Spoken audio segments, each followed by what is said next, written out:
नमस्कार दोस्तों, मेरा नाम है मिहिर त्रिवेदी। स्वागत है आपका डिकोड डिफेंस में। आमतौर पर कहीं पर भी युद्ध होता है तो मर्सिनरीज जाते हैं।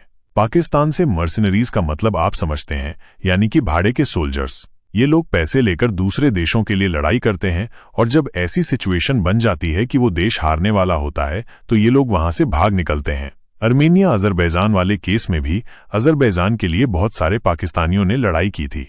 और जिस तरीके की इकोनॉमिक एक्टिविटीज इस समय पाकिस्तान में हो रही हैं, वहां पर और ज्यादा मर्सिनरीज आने वाले समय में निकलेंगे, क्योंकि इनके पास में बहुत ज्यादा एम्प्लॉयमेंट के ऑप्शंस भी नहीं हैं। लेकिन आयरनी देखिए कि जो देश पूरे विश्व में मर्सिनरीज भेजता है, वहां पर आपको फॉरेन प्राइवेट मिलिट्री कॉन्ट्रैक्टर्स दिखाई दे रहे हैं। ये फोटोग्राफ जो अभी आप अपनी स्क्रीन के ऊपर देख रहे हैं, ये पाकिस्तान के रावलपिंडी की है।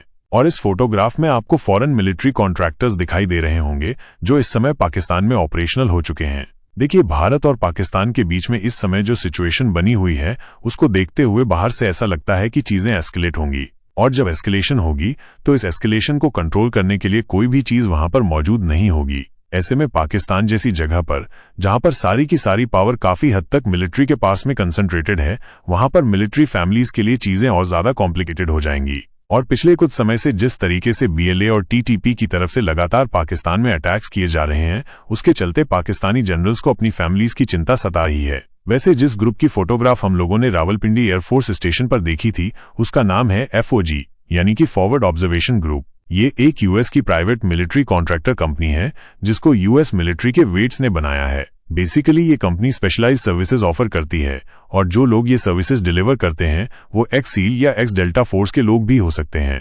अगर इनके स्पेशलाइजेशन की बात की जाए तो forward reconnaissance, intelligence gathering, close quarter battles, urban operations, sniper और designated marks training, mission planning, और जब लीडरशिप अंडर स्ट्रेस होती है तो CR मिशंस, यानी कि सर्वाइवल, इवेजन, रेजिस्टेंस और एस्केप। पाकिस्तान में इस समय दो तरह के लोगों को इनकी जरूरत पड़ने वाली है।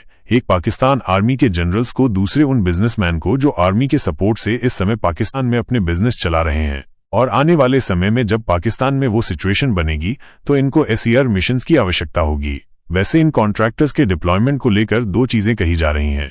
एक, अगर पाकिस्तान आर्मी इतनी ही कैपेबल है तो इनकी आवश्यकता क्या है, और दूसरी चीज, पाकिस्तान जैसी इकोनॉमी जिसकी हालत बहुत ज्यादा खराब है, वो इस तरीके की PMCS को कैसे अफोर्ड कर रही है। देखिए, सबसे पहले आपको एक चीज समझनी पड़ेगी कि इमरान खान के साथ में जो हुआ है उसके बाद में पाकिस्तान मिलिट्री काफी ज्यादा फ्रैक्चर्ड है और पाकिस्तानी जनरल्स को पता नहीं है कि कौन उनके खिलाफ जा सकता है।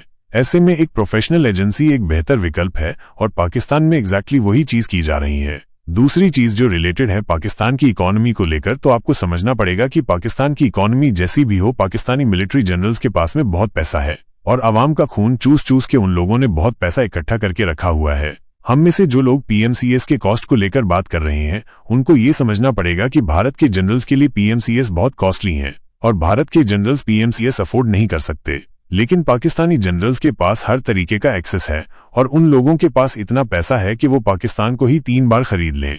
ये गरीबी, भुखमरी, आटा पानी, ये सब चीजें केवल आवाम तक सीमित हैं और पाकिस्तानी आर्मी की ब्रास के पास में सब चीजों का एक्सेस है। पर्सनली मेरा मानना है कि इन PMCS को यहाँ पर इस वजह से डिप्लॉय किया गया है कि अगर भारत के साथ में ऐसी सिचुएशन बनती है जहाँ पर भारत पाकिस्तान के अंदर पहुंच जाता है, तो इन PMCS का फायदा उठाते हुए पाकिस्तानी जनरल्स और उनका टॉप ब्रास धीरे से लंदन निकल जाएगा और पाकिस्तानी आवाम भारत के साथ में लड़ती रह जाएगी। ओवरऑल पाकिस्तान के रावलपिंडी में FOG की प्रेजेंस ये दिखाती है कि पाकिस्तानी मिलिट्री जनरल्स और उनके क्लोज बिजनेसमैन अपनी कंटिजेंसी प्लानिंग कर रहे हैं। और यहाँ पर भारत में मीटिंगों का दौर चल रहा है, जहाँ पर आप देख सकते हैं कि प्रधानमंत्री लगातार पहले सेना प्रमुख से मिलते हैं, फिर नेवी चीफ से मिलते हैं और फिर वायुसेना प्रमुख से मिलते हैं। तो प्लानिंग और डिस्कशन यहाँ पर डिटेल्ड हो रहे हैं और ये चीज पाकिस्तान को भी अच्छे से पता है। इसी के साथ आज के इस वीडियो में रखते हैं केवल इतना ही। वीडियो को अंत तक देखने के लिए धन्यवाद। देखते रहिए डिकोड डिफेंस। जय हिंद।